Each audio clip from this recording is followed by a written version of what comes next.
कहानी की शुरुआत में हम विल नाम के एक साइंटिस्ट को देखते हैं जो अल्जाइमर नामी बीमारी का इलाज ढूंढ रहा था, क्योंकि उनके पिता भी अल्जाइमर बीमारी के शिकार थे। विल का उसके पिता के अलावा इस दुनिया में और कोई नहीं था, इसीलिए वो हर हाल में अल्जाइमर नामी बीमारी की दवा बनाना चाहता था। अल्जाइमर एक ऐसी बीमारी है जिसमें धीरे धीरे मरीज की याददाश्त कमजोर होने लगती है और एंड में वो इंसान अपना नाम तक भूल जाता है। अब विल का इस दुनिया में अपने फादर के अलावा और कोई था भी नहीं, इसलिए वो अपने फादर को खुद से दूर होते नहीं देख सकता था। विल दिन रात मेहनत करके फाइनली एक दवा बना लेता है, लेकिन सबसे पहले इंसान पर इस दवा को टेस्ट करना एक रिस्की काम था, इसलिए ये दवा सबसे पहले एक फीमेल चिंपैंजी पर टेस्ट किया जाता है और जो रिजल्ट सामने आया उसने सबको हिलाकर रख दिया। इस दवा से वो फीमेल चिंपैंजी बहुत ज्यादा इंटेलिजेंट हो जाती है। विल जब उसकी इंटेलिजेंस देखता है तो उसे बहुत खुशी होती है और अब वो इस दवा को इंसानों पर इस्तेमाल करना चाहता है। विल सबसे पहले ये बात अपने सीनियर को बताता है और उसके बाद बोर्ड ऑफ मेंबर्स की एक मीटिंग रखी जाती है जहाँ पर वो अपनी प्रेजेंटेशन दे रहा होता है। विल की इस नई दवा से सबके सब बहुत खुश होते हैं क्योंकि इसके रिजल्ट्स बहुत ज्यादा पॉजिटिव थे। विल की प्रेजेंटेशन के दौरान दूसरी तरफ उस फीमेल चिंपैंजी को दिखाया जाता है जिसके ऊपर विल की दवा को इस्तेमाल किया गया था। वहाँ पर एक वर्कर आता है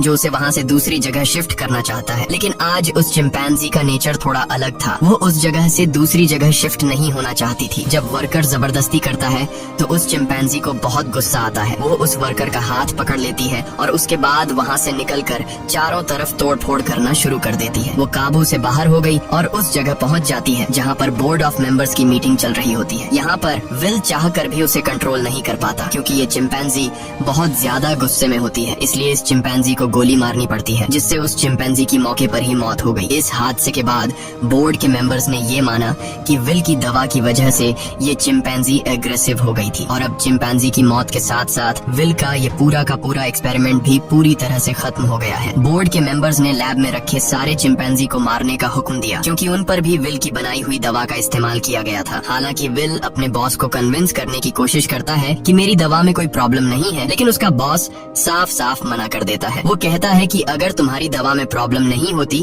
तो वो चिंपैंजी इतना ज्यादा अग्रेसिव नहीं होती। विल की 5 सालों की एक्सपेरिमेंट अब जाया हो गई थी। वो अंदर लैब की तरफ जाता है, तभी उसके पास लैब का केयर टेकर आता है और उसे बताता है कि आपकी दवा में कोई भी प्रॉब्लम नहीं है। दरअसल चिंपैंजी आपकी दवा की वजह से अग्रेसिव नहीं हुई थी, बल्कि उसने उसी वक्त एक बच्चे को जन्म दिया था, जिस वजह से वो गुस्से में आ गई थी क्योंकि उसे वहाँ से शिफ्ट किया जा रहा था। और अब विल को पूरी बात समझ में आ जाती है। वो वर्कर उसे कहता है कि मैंने बॉस के कहने पर उन सारे चिंपैंजीज को मार दिया और उस बच्चे को नहीं मार पाया जो अभी अभी पैदा हुआ है। उसके बाद विल बिना किसी को बताए चुपके से उस बच्चे को अपने घर ले आता है जहाँ पर विल के फादर भी होते हैं और यहाँ पर हमें दिखाया जाता है कि ये चिंपैंजी का बच्चा छोटा तो है लेकिन उसका दिमाग इंसानों की तरह तेज है। बहुत जल्दी वो विल के पिता से घुल मिल जाता है और विल के पिता उसे नाम देते हैं सीजर। धीरे धीरे 3 साल बीत जाते हैं और अब वो चिंपैंजी का बच्चा जिसका नाम सीजर है वो बहुत ज्यादा स्मार्ट हो चुका है। वो पढ़ सकता है, गेम्स खेलता है और बिल्कुल इंसानों की तरह हर एक काम को करता है। बस वो सिर्फ एक चीज नहीं कर सकता और वो है इंसानों की तरह बोलना, पर वो इंसानों की बातचीत को अच्छी तरह से समझ सकता है। वहीं विल के पिता को दिखाया जाता है जिनकी अल्जाइमर बीमारी की वजह से दिमागी हालत काफी ज्यादा खराब हो चुकी है, यहाँ तक कि उनकी नर्स भी उनका ध्यान रखने से मना कर देती है। वो विल से कहती है कि तुम्हारे पिता को अब हॉस्पिटल की जरूरत है, घर पर उनका टेक केयर नहीं किया जा सकता। विल अपने पिता की हालत देखकर उसे बहुत दुख होता है और अगले दिन जब वो लैब में जाता है तो चुपके से उस दवा को लेकर आता है जो उसने सीजर की मॉम को और बाकी चिंपैंजीज को दी थी और ये दफा उसने स्पेशली अपने पिता के अल्जाइमर बीमारी के लिए बनाई थी। वो जानता था कि उसके पिता का बचना अब नामुमकिन है, इसलिए वो ये रिस्क लेता है और अपने पिता को अल्जाइमर की वो दवा इंजेक्ट कर देता है। विल के पिता पहले इंसान होते हैं जिनके ऊपर इस अल्जाइमर की दवा को यूज किया जाता है। विल रात भर सो नहीं पाता क्योंकि उसे डर लगता है कि कहीं उसके पिता को कुछ हो न जाए और अगली सुबह विल देखता है कि उसके पिता पियानो बजा रहे हैं। वो पूरी तरह से ठीक हो चुके हैं। विल ये देखकर बहुत खुश होता है, यानी उसकी दवा ने उसके पिता को पूरी तरह से ठीक कर दिया है। वहीं हमें सीजर को दिखाया जाता है जो खिड़की से कुछ बच्चों को साइकिल चलाते हुए देखता है। सीजर का भी मन करता है कि वो भी उन बच्चों की तरह साइकिल चलाए, इसलिए वो पड़ोस के घर में चला जाता है,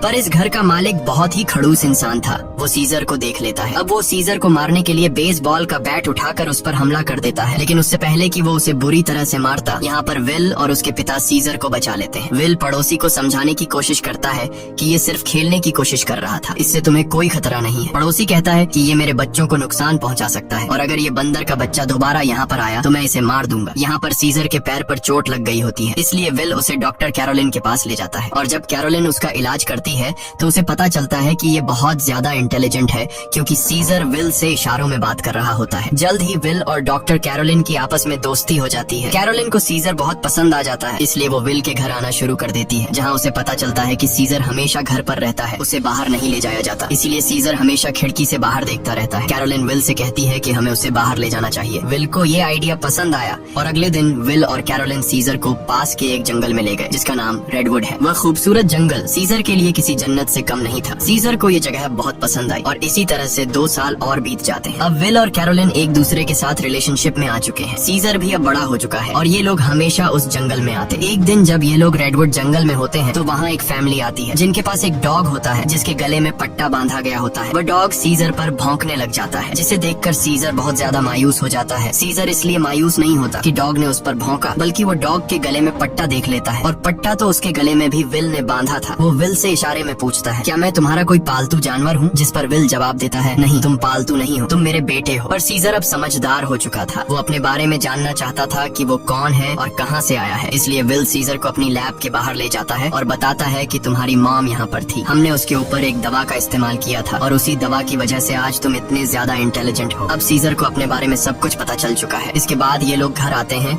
जहाँ पर विल के पिता को दिखाया जाता है, जिनकी अल्जाइमर बीमारी अब वापस पहले जैसी हो चुकी है। वो चम्मच के उल्टे तरफ से खाना खाने लगा। विल समझ गया कि अब इस दवा ने उसके पिता के दिमाग पर असर करना छोड़ दिया है। इस बात से विल बहुत परेशान होता है और जब विल काम पर गया होता है तो विल के पिता का गाड़ी चलाने का मूड हो जाता है, लेकिन अल्जाइमर बीमारी की वजह से वो भूल चुके होते हैं कि गाड़ी को ड्राइव कैसे किया जाता है। जब वो कार स्टार्ट करता है तो उसे कार कंट्रोल नहीं हो पाती, इसलिए वो सीधा जाकर अपने पड़ोसी की गाड़ी को टक्कर मार देता है। पड़ोसी जब यह सब कुछ देखता है तो वो जल्दी से बाहर आ जाता है। ये वही पड़ोसी है जिसने कुछ साल पहले सीजर को मारा था और अब वो विल के पिता को कॉलर से पकड़कर गाड़ी से बाहर निकालता है, उन्हें मारने लगता है। तभी अचानक खिड़की से सीजर की नजर उन पर पड़ती है और जब वह देखता है कि उनका पड़ोसी विल के पिता को मार रहा है तो वह अपने आप को कंट्रोल नहीं कर पाता। वो बाहर आता है और उस पर हमला कर देता है। सीजर इतना गुस्से में आ गया होता है कि वो उस पड़ोसी की उंगली काट लेता है, जिसके बाद उनका पड़ोसी विल के चिंपैंजी सीजर पर कोर्ट में केस करता है। इसीलिए कोर्ट ये फैसला करती है कि अब सीजर को घर पर नहीं रखा जा सकता। तब यहाँ एनिमल कंट्रोल टीम आती है और वो सीजर को उस जगह ले जाते हैं जहाँ पर और भी चिंपैंजीज रहते हैं। सीजर को लगा कि वो यहाँ घूमने के लिए आया है, इसलिए वो एक्टिविटी हॉल को देखकर खुश था, लेकिन उसे पता नहीं था कि अब वो यहाँ हमेशा के लिए कैद रहने वाला है। सीजर जब विल को यहाँ से जाते देखता है तो वो उसके पास दौड़कर आता है, लेकिन अब सीजर उस जगह में कैद हो चुका था। सीजर विल के पास आया और शीशे के दूसरी ओर से इशारे करने लगा कि मुझे भी अपने साथ ले चलो, लेकिन विल मजबूर है और वो कहता है कि तुम्हें अब यहीं पर रहना होगा। इस बात से सीजर को बहुत दुख होता है और विल उसे यहीं पर छोड़कर चला जाता है। दूसरी तरफ विल के पिता को दिखाया जाता है, जो एक बार फिर पूरी तरह से अल्जाइमर के शिकार हो चुके हैं और विल अब पहले से भी ज्यादा स्ट्रॉन्ग दवा बनाएगा ताकि वो अपने पिता की बीमारी को हमेशा के लिए ठीक कर दे। विल यह बात अपने बॉस को बताता है कि वह दवा जो मैंने पहले बनाई थी, मैंने अपने पिता के ऊपर इस्तेमाल की थी। वो पूरी तरह से ठीक हो गए थे, लेकिन ज्यादा वक्त तक नहीं। अब वो दोबारा से कमजोर हो रहे हैं, इसलिए अब मैं पहले से भी ज्यादा स्ट्रॉन्ग दवा बनाना चाहता हूँ। उसका बॉस उसे इजाजत दे देता है। दूसरी तरफ सीजर को दिखाया जाता है, जो बहुत ही ज्यादा उदास था। उसे उम्मीद थी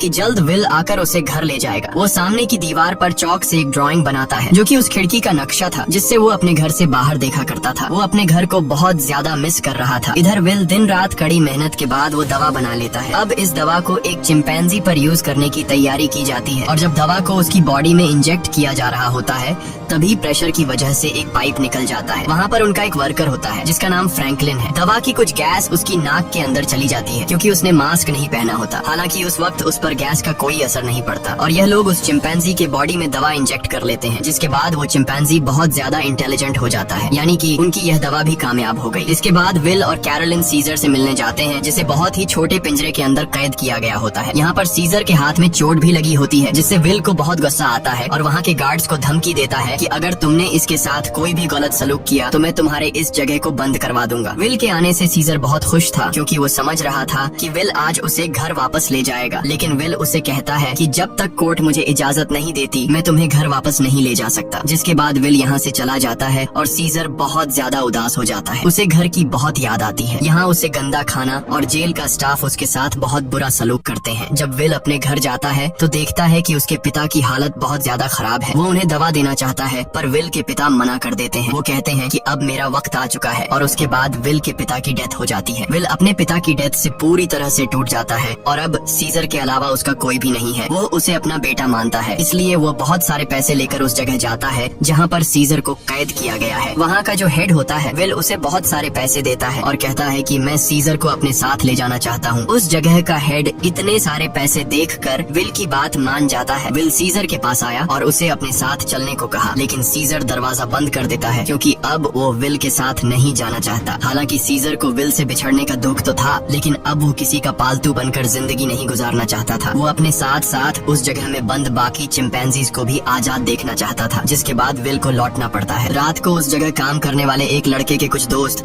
यहाँ पर चिंपैंजीज को देखने के लिए आते हैं, और जब इनमें से एक लड़का सीजर के पास आता है तो सीजर उसे पकड़कर अपनी तरफ खींचता है और उसकी जेब से चाकू निकाल लेता है। उस चाकू से सीजर रात को अपने सेल का गेट खोल लेता है। उसके बाद वो सेल से निकलकर चुपके से छत के रास्ते से होते हुए सीधा विल के घर पहुंच जाता है, जहां पर उसे वो नई दवा मिल जाती है जो विल ने अल्जाइमर के नए पेशेंट्स के लिए बनाई थी। और अब इस दवा को लेकर वापस वो उसी जगह आ जाता है जहां पर बाकी चिंपैंजीज को कैद किया गया है, और वहां पर उस दवा को खोल देता है जिससे सारी की सारी गैस चिंपैंजीज इनहेल कर लेते हैं, जिसके बाद सब के सब चिंपैंजीज सीजर की तरह इंटेलिजेंट हो जाते हैं। उनके अंदर सोचने समझने की शक्ति आ जाती है, और सीजर का पहला मिशन भी यही था कि सब चिंपैंजीज मेरी तरह इंटेलिजेंट हो जाएं, तभी हम सब इस जगह से भाग पाएंगे। और वो ऐसा करने में कामयाब हो गया। लेकिन दूसरी तरफ फ्रैंकलिन, जिसका गलती से वो गैस नाक के जरिए अंदर चली गई थी, उसकी डेथ हो जाती है। इसका मतलब ये है कि यह दवा सिर्फ चिंपैंजीज पर असर करती है और इंसानों को यह दवा मार देती है। वहीं सीजर को दिखाया जाता है जो अब बाकी चिंपैंजीज के साथ उस जगह से भागना चाहता है, लेकिन तभी वहाँ का एक वर्कर जो सब चिंपैंजीज को बहुत टॉर्चर किया करता था वो आ जाता है, और जब वो अपनी करंट वाली स्टिक से उन्हें करंट लगाने की कोशिश करता है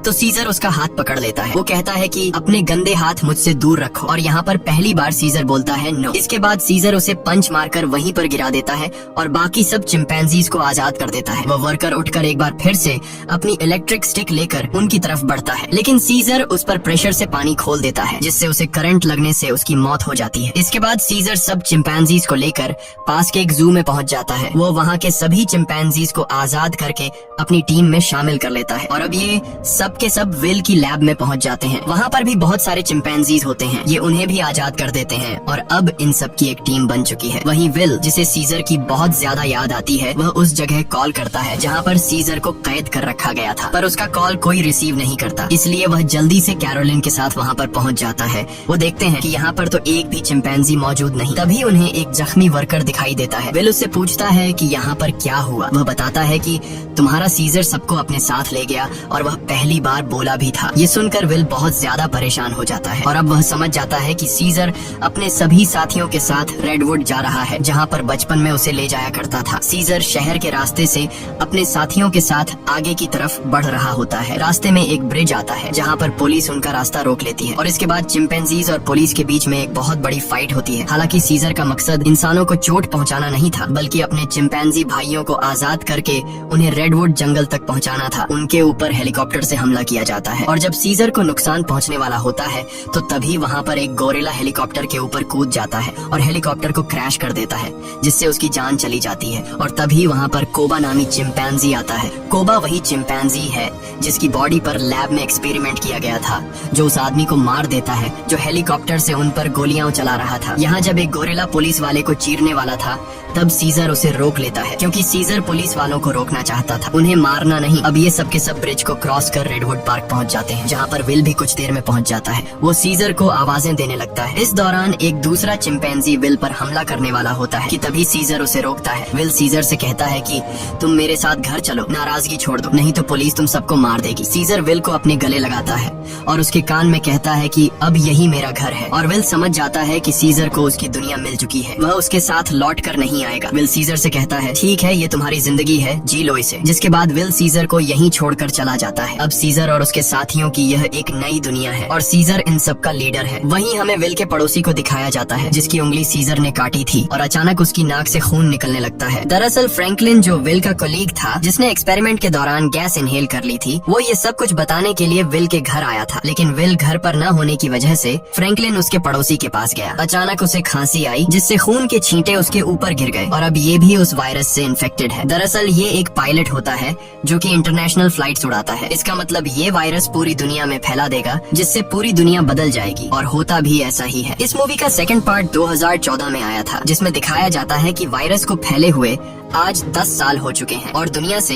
इंसानों की बहुत बड़ी आबादी खत्म हो चुकी है। जहां एक तरफ इंसानों की आबादी कम हो रही थी, दूसरी तरफ चिंपैंजीज की जनरेशन बढ़ती जा रही थी। ये सभी उस जंगल में पूरी तरह से फैल चुके थे और वो सभी अब पहले से भी ज्यादा स्ट्रॉन्ग हो चुके थे। यहाँ हमें सीजर को दिखाया जाता है। वो अब भी सभी चिंपैंजीज का लीडर है और इस जंगल में सीजर का ही राज चलता है। इस जंगल में अब इंसानों का आना मना है। सीजर का अब एक बेटा हो चुका है जिसका नाम ब्लू आई है। एक दिन सीजर का बेटा जब अपने दोस्त के साथ जंगल में घूम रहा होता है, तभी उनके सामने एक इंसान आ जाता है जो जंगल में अपनी टीम के साथ हाइड्रो इलेक्ट्रिक डैम देख रहा होता है ताकि पूरे शहर को इलेक्ट्रिसिटी दोबारा से दी जा सके। और ये डैम चिंपैंजीज के इलाके में है। अब वो आदमी जब सीजर के बेटे ब्लू आई और उसके दोस्त को देखता है तो वो बहुत ज्यादा डर जाता है और अपनी गन निकाल लेता है। सीजर का बेटा भी घुर्राने लगता है। वो आदमी डर कर गोली चला देता है, जिससे सीजर के बेटे का दोस्त घायल हो जाता है। गोली की आवाज सुनकर सभी चिंपैंजीज यहाँ पर आ जाते हैं। साथ ही जिस आदमी ने गोली चलाई होती है उसके साथी भी आ जाते हैं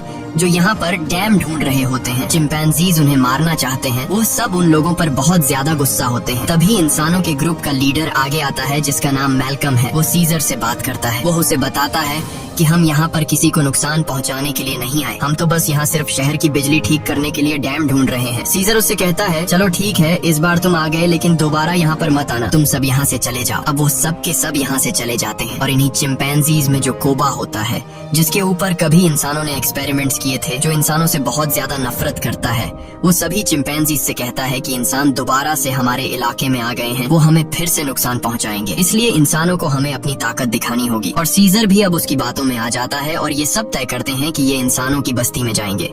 और अब सीजर अपने घोड़े पर बैठकर सबके आगे होता है, उसके साथ सभी चिंपैंजीज इंसानों के इलाके में जाते हैं। यहाँ पर दिखाया जाता है कि जो पहले रोशनियों से चमकने वाला एक खूबसूरत शहर हुआ करता था, अब वो पूरी तरह से वीरान हो चुका है। यहाँ पर टेक्नोलॉजी और बहुत सारी चीजें अब पूरी तरह से खत्म हो चुकी हैं। सीजर अपनी पूरी सेना को लेकर इंसानों के इलाके में पहुँच जाता है, जहाँ पर मैल्कम एक बार फिर से सीजर के सामने आता है और वो सीजर से कहता है कि हम तुमसे माफी मांग चुके हैं। सीजर कहता है कि आज के बाद अगर हमारे इलाके में कोई भी आया तो हम उसे मार देंगे। हम युद्ध नहीं चाहते, लेकिन अगर इंसानों ने दोबारा हमारे इलाके में आने की कोशिश की तो हम किसी को नहीं छोड़ेंगे। यहाँ पर कोबा भी होता है। कोबा चाहता है कि वो इंसानों से युद्ध लड़े, लेकिन सीजर इंसानों को वार्निंग देकर यहाँ से पूरी सेना के साथ निकल जाता है। वहीं मैल्कम को दिखाया जाता है जो बहुत ज्यादा परेशान होता है, क्योंकि जिस जगह में ये लोग रह रहे थे वहाँ पर बिजली नहीं थी और उनका पावर प्लांट खास उसी जगह में था जहाँ पर चिंपैंजीज का इलाका था। वहाँ पर जाना मतलब अपनी मौत को दावत देना है। लेकिन सारी जिंदगी ये लोग बिना इलेक्ट्रिसिटी के तो नहीं रह सकते थे, इसलिए उन्हें हर हाल में वहाँ पर जाकर बिजली ठीक करनी थी। मैल्कम अपने सीनियर से कहता है कि हमें एक बार सीजर से बात करके देखना चाहिए, क्या पता वो हमारी तकलीफ को समझ ले। जिसके बाद मैल्कम अपनी फैमिली और एक ग्रुप लेकर वहाँ जंगल के बाहर पहुँच जाता है। मैल्कम जब सीजर को अपनी सारी सिचुएशन बताता है तो सीजर समझ जाता है, क्योंकि वो इंसानों के साथ रह चुका है। उसे पता है कि इलेक्ट्रिसिटी का मतलब क्या है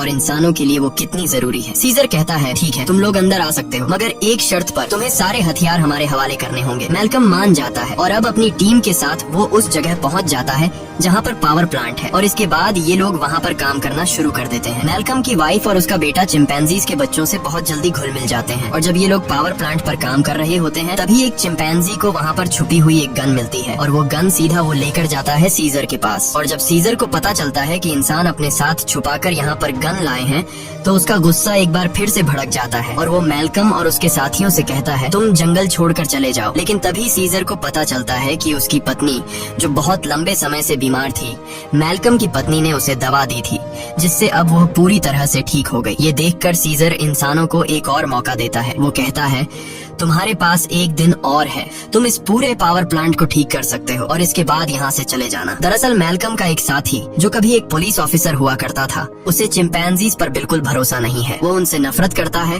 और वो यहाँ पर गन्स लेकर आया होता है। उनके पास और भी गन्स होते हैं और जब ये लोग गन्स एक दूसरे को पास कर रहे होते हैं तो ऊपर से कोबा देख लेता है। कोबा गुस्से से लाल हो जाता है कि ये इंसान तो बिल्कुल भी भरोसे के लायक नहीं है और कोबा इंसानों से बहुत ज्यादा नफरत करता है और वो जल्दी से सीजर के पास जाता है। आता है। वो उसे बताता है कि इंसानों के पास और भी हथियार हैं, इंसान भरोसे के लायक नहीं है, तुम्हें उन्हें हमारे इलाके से निकालना होगा। जिस पर सीजर उसे सब्र रखने को कहता है। इस बात से कोबा को गुस्सा आता है। वो कहता है तुम्हें अपने साथियों की बिल्कुल भी परवाह नहीं है, तुम इंसानों से प्यार करते हो क्योंकि तुम भी उन्हीं में से एक हो। और अब सीजर को इस बात पर गुस्सा आता है और वो कोबा पर हमला कर देता है। सीजर उसे बहुत बुरी तरह से घायल कर देता है। कोबा अब बदले की आग में जलने लगा। वो यहाँ से सीधा उस जगह जाता है जहाँ पर इंसान और उनके हथियार हैं। वो वहाँ से इंसानों के हथियार लेता है और बहुत सारे इंसानों को मार देता है। और उन्हें मारने के बाद वापस वो अपने इलाके में आता है जहाँ पर वो अपने ही चिंपैंजीज के कई घरों को आग लगा देता है। और जब मौका देखता है कि सीजर बिल्कुल अकेला है, उसके पास कोई भी नहीं है, तो वो चुपके से सीजर को भी गोली मार देता है। सीजर वहीं झाड़ियों में गिर जाता है। इसके बाद कोबा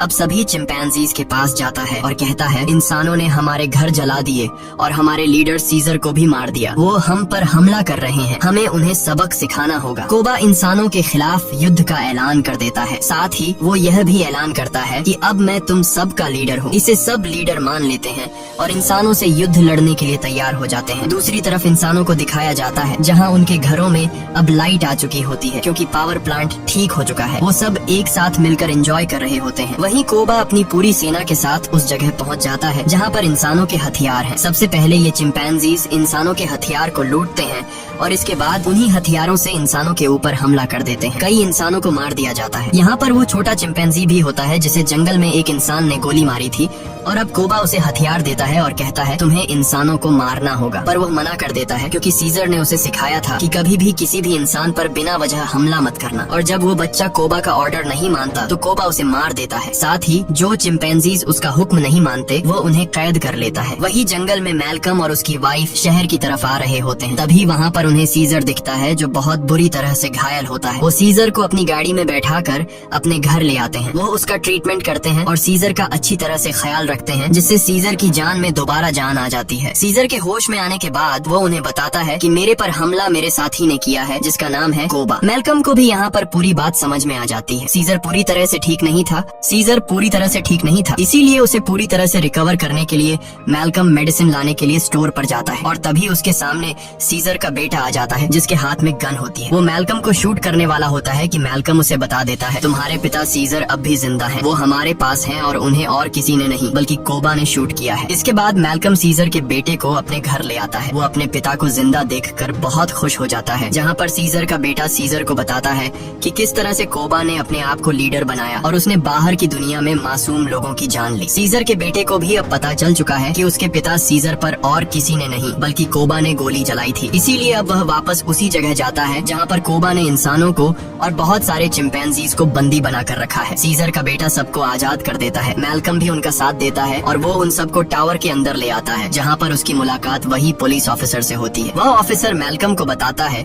कि इलेक्ट्रिसिटी आने के बाद मैंने रेडियो से आर्मी के साथ कांटेक्ट कर लिया है और बहुत जल्द बहुत बड़ी आर्मी की सेना यहाँ पर आने वाली है जो सभी चिंपैंजीज का खात्मा कर देगी। साथ ही वह यह भी बताता है कि मैंने टावर के ऊपर बहुत सारे बॉम्ब्स को फिट कर दिया है ताकि जब चिंपैंजीज टावर के ऊपर चढ़ेंगे तो मैं बॉम्ब को ब्लास्ट करके उन सब चिंपैंजीज को मार दूंगा। हालांकि इसमें उसकी खुद भी जान चली जाएगी। उसके हाथ में रिमोट कंट्रोल होता है। और अब ये देखने के बाद मैल्कम और सभी इंसान वहाँ से भागना शुरू कर देते हैं। वहीं सीजर को दिखाया जाता है जो अब यहाँ पर पहुँच चुका है। उसका सामना कोबा से होता है और कोबा और उसके बीच फाइट शुरू हो जाती है। सीजर को जिंदा देखकर बाकी चिंपैंजीज भी कोबा की गद्दारी को जान चुके हैं। वहीं हमें उस पुलिस ऑफिसर को दिखाया जाता है जो टाउन के एक हिस्से को बॉम्ब से ब्लास्ट कर देता है जिसमें कई सारे चिंपैंजीज मारे जाते हैं। लेकिन कोबा, सीजर और उसके कई साथी अब भी जिंदा हैं। जब कोबा देखता है कि बहुत सारे चिंपैंजीज वापस सीजर को सपोर्ट करने लगे हैं तो वह उन सब पर गोलियां चलाना शुरू कर देता है। तभी सीजर काफी ऊंचाई से कोबा पर हमला कर देता है और उसे बिल्डिंग से नीचे धकेल देता है। कोबा लोहे की रॉड से लटक जाता है। अब वह सीजर से कहता है प्लीज मुझे बचा लो, जिसके बाद सीजर उसका हाथ पकड़ लेता है। लेकिन कोबा ने जो किया है उसे माफ नहीं किया जा सकता, इसीलिए सीजर उसका हाथ छोड़कर उसे नीचे गिरा देता है जिससे उसकी मौत हो जाती है। और अब मैल्कम और सीजर एक दूसरे के सामने होते हैं। ये दोनों एक दूसरे से हाथ मिलाते हैं, यानी कि यह दोनों अब अच्छे दोस्त हैं जैसे कभी सीजर विल का हुआ करता था। मैल्कम सीजर को बताता है कि बहुत जल्दी यहाँ पर आर्मी आने वाली है, तुम सबको यहाँ से निकलना होगा